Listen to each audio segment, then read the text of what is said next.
គ្រប់ជំរាបសួរបងប្អូនទាំងអស់គ្នាបាទស្វាគមន៍មកកាន់វីដេអូថ្មីបានបែកគ្នាមួយរយៈហើយបងប្អូនសុខសប្បាយជាទេបងប្អូនហើយថ្ងៃនេះធ្វើការចេញថតកាដូឲ្យបងប្អូនមើលបន្តិចហើយមានបងប្អូនយើងជាច្រើនដែរកំងខ្ញុំណាកំងពងពូជពីខ្ញុំតែខ្ញុំអត់មានទេបងប្អូនមួយរយៈនេះដោយសារកាដូវាមាន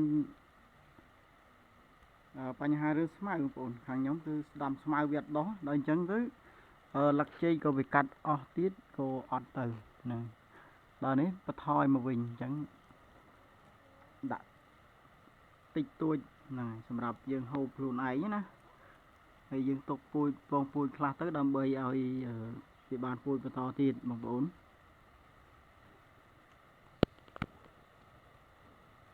បាទនេះគឺជាសកម្មភាពវិស៊ីស្មៅ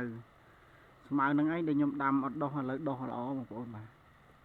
ឥឡូវឃើញថាដោះល្អមែនតើប៉ុន្តែខ្ញុំអត់ដាំច្រើនទេយើងដាំច្រើនយើងអត់បានថែវាដិតដល់ដល់ពេលឥឡូវខ្ញុំដាំតិចឥឡូវល្អវិញអញ្ចឹងណាបងប្អូនដាំតិចយើងបានថែដិតដល់ទាំងដាក់ជីទាំងការថែទាំទឹក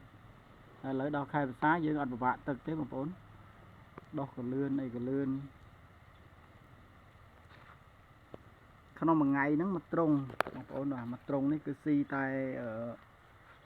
មួយក្តាប់ទេមួយក្តាប់ធំបន្តិចមកស៊ីឆ្អែតហើយបងប្អូននេះឃើញទេ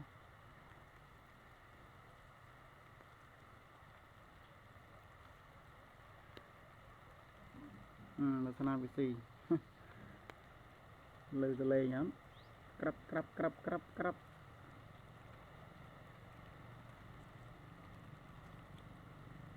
ក្លៀនគេមកព្រឹកអត់ទាន់បានដាក់ឲ្យស៊ីផងតែដាក់មិញពេលល្ងាចនោះច្រូតស្មៅស្មៅកក់ឲ្យស៊ីអានេះទុកឲ្យក្លៀនតិចឥឡូវទៅច្រូតស្មៅឲ្យស៊ីគេក្លៀនគេអត់ផ្អើលដល់ពេលក្លៀនអញ្ចឹងទៅអញ្ជើបើអត់ក្លៀនមើលគាត់ទៅថតប៉ុណ្ណេះហ្នឹងផ្អើលសុលបាត់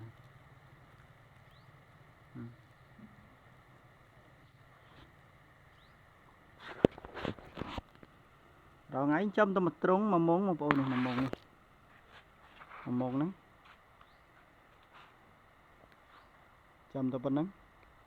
ពីមុនខ្ញុំបរិយដល់6ត្រង់កាលហ្នឹងដាក់6ត្រង់បានពងពូជលក់ខ្លះហើយបានពងមួយសាអញ្ចឹងទៅបាន2គីឡូ3គីឡូដែរបងប្អូនយើងទិញណាតែដល់ពេលវាអត់មានស្មៅស៊ីអញ្ចឹងទៅក៏បន្ថយត្រង់មកវិញហើយភាសាហ្នឹងគឺគិតថាចង់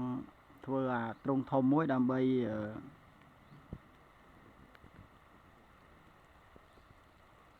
ដាក់ពងឲ្យបានច្រើនណាបងប្អូនបាទអញ្ចឹងវីដេអូនេះមានតែប៉ុណ្្នឹងទេបងប្អូនបាទសម្រាប់ការតាមដានទស្សនាហើយអរគុណច្រើនសម្រាប់ការចុច like ក៏ដូចជាចុច subscribe channel ណាបាទអរគុណច្រើនបងប្អូនបាទជួបគ្នាវីដេអូក្រោយ